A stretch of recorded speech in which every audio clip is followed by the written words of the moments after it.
Qu'est-ce qu'un démon? Origine, pouvoir et vérités interdites. Depuis la nuit des temps, l'humanité a été fascinée et effrayée par des forces invisibles, des présences qui semblent glisser entre les ombres et observer nos vies. On les appelle démons. Mais qui sont-ils réellement? Sont-ils de simples symboles de nos peurs ou des entités réelles possédant des pouvoirs qui défient la compréhension humaine? Les récits anciens, des tablettes sumériennes aux textes bibliques, mentionnent des êtres qui ne sont ni tout à fait humains, ni tout à fait divins. Certains sages affirment qu'ils étaient des créatures de lumière, nées avant l'homme, mais qui se sont rebellés contre l'ordre divin. D'autres traditions évoquent des esprits immortels, prisonniers d'un monde entre le ciel et la terre, capables de manipuler la matière, les émotions et même le destin des hommes. Le pouvoir des démons semble illimité. Ils peuvent inspirer la terreur, provoquer le désordre, et parfois influencer les actions humaines sans que personne ne s'en rende compte. Mais ces forces ne sont pas toujours maléfiques dans leur essence. Certains textes évoquent des démons qui enseignent des secrets interdits, des connaissances anciennes que l'humanité a oubliées ou que l'Église a interdites. Les grimoires médiévaux parlent de rituels et de pactes mystérieux où l'homme ose négocier avec ces êtres pour obtenir pouvoir, richesse ou savoir interdit. Pourtant, le plus effrayant n'est pas leur puissance, mais notre ignorance. Combien d'histoires ont été effacées, combien de vérités ont été cachées, par peur ou par dogme. Certains manuscrits anciens, découverts dans des monastères oubliés, révèlent des détails troublants sur la hiérarchie des démons, leur origine cosmique, et même leur interaction avec des personnages bibliques. Ces récits, bien que partiellement censurés, suggèrent un monde invisible, complexe et effrayant, qui agit en parallèle de notre réalité. Dans cette série, nous plongerons dans les ténèbres de l'inconnu. Nous explorerons les origines des démons, examinerons leurs pouvoirs, et mettrons au jour les vérités interdites que l'histoire a voulu effacer. Chaque chapitre dévoilera un peu plus de ce monde mystérieux, un monde où la peur, le mystère et le pouvoir s'entrelacent. Préparez-vous à remettre en question ce que vous croyez savoir, car ce voyage vous mènera au-delà du visible, là où la lumière et l'ombre se confondent, et où les vérités interdites attendent d'être révélées. Du ciel à la chute. Avant même que l'humanité ne foule la terre, certains textes anciens parlent d'un monde céleste peuplé de créatures de lumière. Ces êtres, parfaits et immortels, vivaient en harmonie avec la volonté divine. Mais parmi eux, certains commencèrent à douter, à vouloir plus que ce qui leur était permis. Leur désir de liberté, de pouvoir ou de connaissance interdit fut le début de leur chute. Les écritures et les traditions orales évoquent des anges déchus, qui, en se rebellant contre le ciel, furent expulsés dans un monde intermédiaire, ni tout à fait céleste, ni totalement terrestre. Ces êtres, désormais privés de leur pureté originelle, devinrent ce que l'on appelle aujourd'hui des démons. Leur chute ne fut pas seulement physique, elle les transforma profondément, altérant leur essence et leur permettant d'exercer des pouvoirs que les hommes perçoivent comme surnaturels. Mais la chute ne fut pas un acte isolé. Elle est décrite comme une guerre cosmique, un conflit de volonté et de lumière, où certains furent liés à des secrets interdits, d'autres chargés de tourmenter l'humanité ou d'influencer son destin. Certains textes anciens affirment même que ces démons connaissent le futur, qu'ils observent le fil du temps et peuvent, subtilement, guider ou détourner les hommes de leur chemin. Leur présence sur Terre semble ancienne et persistante. Des mythes sumériens aux récits bibliques, en passant par les traditions islamiques et kabbalistiques, ils apparaissent sous des formes multiples, serpents rusés, esprits de tempête, ombres invisibles. Pourtant, derrière ces apparences, leur objectif reste mystérieux. Sont-ils simplement des tentateurs, des gardiens d'un savoir interdit, ou des acteurs d'un plan cosmique que l'humanité ne peut encore comprendre? À travers ce chapitre, nous commençons à entrevoir un univers complexe, où lumière et ténèbres se côtoient, où le bien et le mal ne sont jamais totalement séparés. Comprendre les origines des démons, c'est comprendre comment leur chute a façonné non seulement leur monde, mais aussi le nôtre. Et c'est seulement le début du voyage. Car dans les chapitres suivants, nous explorerons leurs pouvoirs, leurs rituels et les vérités que l'histoire a tenté de cacher. Démons, manipulation, influence et secrets interdits. Depuis des millénaires, les traditions du monde entier décrivent les démons comme des maîtres de l'invisible, capables d'agir là où l'œil humain ne peut rien percevoir. Contrairement à ce que beaucoup croient, leur véritable puissance ne réside pas dans la force brute, mais dans leur capacité subtile à influencer l'esprit, les émotions et même les destinées humaines. Les textes bibliques et apocryphes parlent de forces de ténèbres, capable de se glisser dans les pensées, d'amplifier nos peurs, nos doutes et nos faiblesses. Ils ne créent pas toujours le mal, ils l'exploitent. Ils observent, ils influencent, et parfois, ils plantent une idée là où l'âme est la plus fragile. C'est cette capacité à manipuler le cœur humain qui fait d'eux des adversaires redoutables. Certains manuscrits oubliés décrivent des démons capables de modifier l'atmosphère d'un lieu, d'attirer des énergies négatives ou d'enchaîner une personne dans un cycle de malchance ou de désordre. D'autres vont encore plus loin. Ils évoquent des esprits qui peuvent influencer les rêves, apparaître sous des formes symboliques et même transmettre des messages cryptiques. Pour les anciens prophètes et mystiques, ce n'était pas de simples visions, mais des avertissements. Leur pouvoir ne s'arrête pourtant pas à la manipulation. Selon plusieurs traditions ésotériques, certains démons posséderaient une connaissance antique, antérieure à l'homme lui-même. La compréhension des lois spirituelles, des secrets de la création et des mystères que l'humanité n'a jamais maîtrisés. C'est cette connaissance interdite qui aurait poussé certains hommes, au fil des siècles, à tenter des pactes pour obtenir richesse, influence ou sagesse. Mais dans chaque pacte, il y a un prix, et ce prix dépasse toujours ce que l'homme imagine au départ.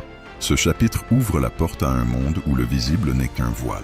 Les démons ne cherchent pas seulement à tourmenter, ils cherchent à comprendre, à influencer et parfois à remodeler la réalité en fonction de leurs propres desseins. Dans la prochaine partie, nous entrerons encore plus loin dans l'invisible en dévoilant la hiérarchie des démons, leur rôle, leur territoire et les entités les plus redoutées dans les traditions bibliques et occultes.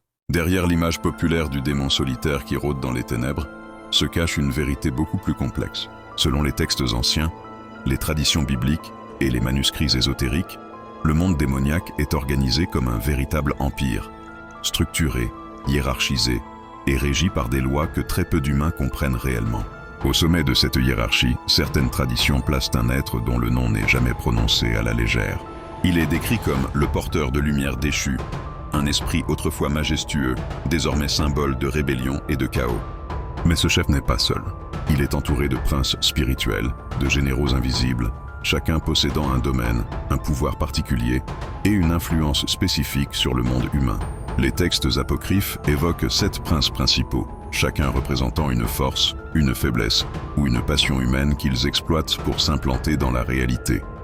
Orgueil, rage, tromperie, envie, désir, corruption et destruction. Ces entités ne sont pas toujours visibles. Leur puissance se mesure à l'impact qu'ils ont sur les sociétés, les nations et même les époques.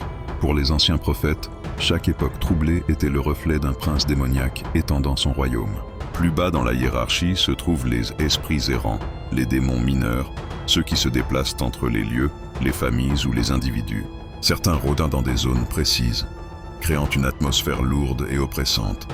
D'autres cherchent à troubler la pensée, à créer la discorde ou à s'insinuer dans les moments de faiblesse. Ces esprits sont souvent liés à des histoires locales, des maisons hantées, des lieux maudits ou des familles qui semblent toujours porter le même malheur.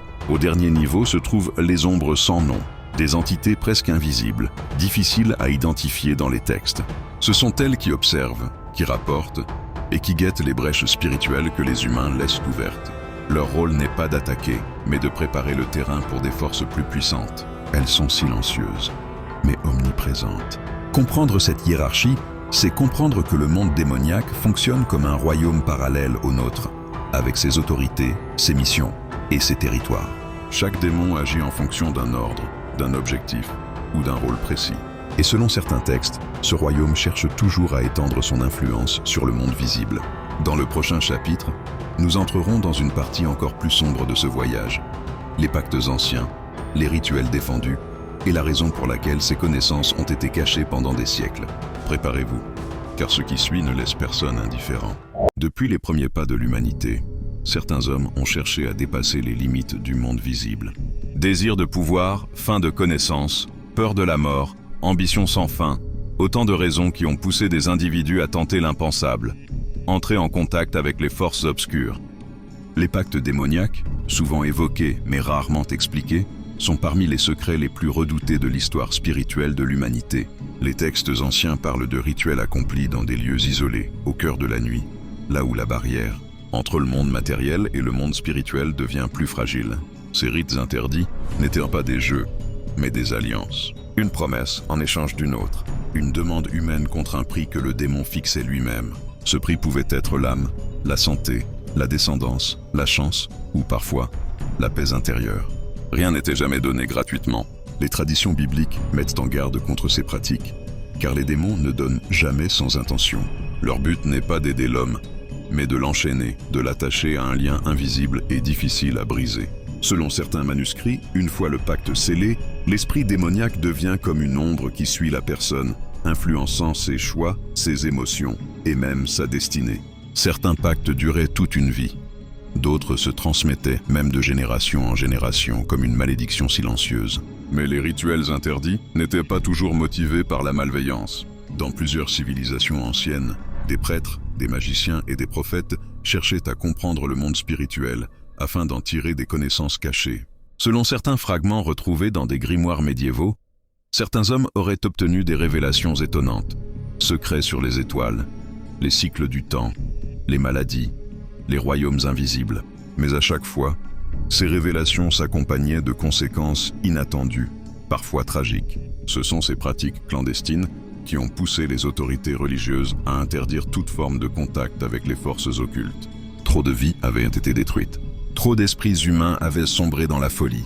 Trop de vérités avaient été défigurées par des influences invisibles. Les pactes anciens devinrent alors des secrets enterrés, gardés hors de la portée du grand public. Pourtant, selon plusieurs chercheurs et exorcistes contemporains, les pactes n'ont jamais vraiment cessé. Ils ont simplement changé de forme. Là où autrefois l'on utilisait des rituels, des symboles ou des invocations, aujourd'hui certains pactes se font par des choix, des comportements, des portes spirituelles que l'on ouvre sans même s'en rendre compte. Dans le prochain chapitre, nous découvrirons comment ces présences invisibles influencent encore le monde moderne, comment elles se dissimulent dans la société actuelle et comment leur action peut toucher les familles, les nations et même les rêves. Le voyage ne fait que s'assombrir et la vérité devient de plus en plus difficile à ignorer. À travers ce voyage, nous avons traversé des mondes interdits, exploré les origines des démons, leur pouvoir, leur hiérarchie et les pactes anciens qui lient les forces invisibles aux destinées humaines. Nous avons descendu les marches d'un royaume dont peu osent parler, un univers où chaque ombre peut cacher une présence, où chaque silence peut porter un message. Mais au-delà du mystère, une vérité demeure. Le monde spirituel n'est pas séparé du nôtre. Il l'accompagne, l'entoure et parfois l'influence. Ce que les anciens prophètes avaient compris, ce que les manuscrits oubliés tentaient d'avertir, c'est que l'homme n'est jamais seul dans sa lutte intérieure. Entre tentation et lumière, entre faiblesse et foi, chacun de nous participe à une bataille invisible qui dépasse l'entendement humain. Les démons, qu'on les voit comme des symboles, des entités ou des forces, ne sont pas seulement des créatures des ténèbres. Ils sont le reflet d'une réalité plus vaste, celle du combat intérieur que chaque âme doit mener. Leur pouvoir n'est jamais absolu, leur influence n'est jamais définitive. Car dans chaque tradition, une certitude revient. La lumière possède toujours la dernière parole. Ce documentaire n'a pas pour but de nourrir la peur, mais d'ouvrir les yeux. Comprendre le mal, c'est apprendre à mieux se protéger. Comprendre les ténèbres, c'est renforcer la lumière. Et comprendre l'invisible, c'est devenir plus conscient de notre propre place dans le grand récit spirituel de l'humanité. Alors que ce voyage se termine, une question demeure. Et si le véritable combat ne se trouvait pas autour de nous, mais en nous? Merci d'avoir marché avec nous dans ces profondeurs mystérieuses. Restez vigilants, restez curieux et surtout, restez éveillés.